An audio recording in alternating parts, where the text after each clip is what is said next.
اسلام آباد نے کراچی کنگ کو ایک تاریخی عبرتناک شکست دے دی ہے، جس کے بعد آج کی تازہ ترین پوائنٹس ٹیبل جاری ہو چکی ہیں۔ پوائنٹس ٹیبل کے بعد 4 ٹیمیں سیمی فائنل کے لیے کوالیفائی کر گئی ہیں۔ یہاں پر آپ کو سب سے پہلے پوائنٹس ٹیبل، اس کے بعد میچ کی ہائی لائٹس اور آخر پر بتائیں گے کہ کون سی 4 ٹیمیں ہیں جو سیمی فائنل میں پہنچی ہیں اور جو اسلام آباد نے 6 وکٹوں سے عبرتناک شکست دی ہے۔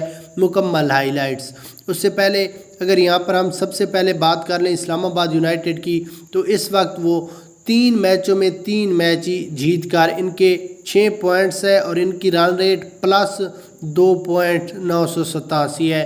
دوسرے نمبر پر لاہور قلندرز ہے جو اپنے 3 میچوں میں 2 میچ جیت کر 1 میچ ہارا ہے اور ان کے پوائنٹس 4 ہیں۔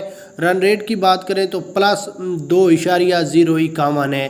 تیسرے نمبر پر کراچی کنگ ہے، یہ اپنے 3 میچوں میں 2 میچ جیت کر 1 میچ ہارا ہے، ان کے پوائنٹس 4 ہیں اور رن ریٹ -0.014 ہے۔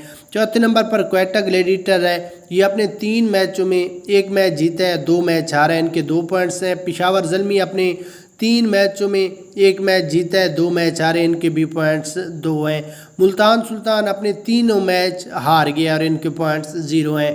اس کے بعد اگر یہاں پر ہم کراچی کنگ اور اسلام آباد یونائٹڈ کی میچ کی ہائی لائٹس کی بات کر لیں تو کراچی کنگ نے پہلے بیٹنگ کرتے ہوئے 20 اووروں میں 128 رنز بنائے، جبکہ اسلام آباد یونائٹڈ نے بعد میں بیٹنگ کرتے ہوئے 16.5 اووروں میں 128 رنز بنائے 3 وکٹوں کے نقصان پر اور 6 وکٹوں سے میچ جیت گئے۔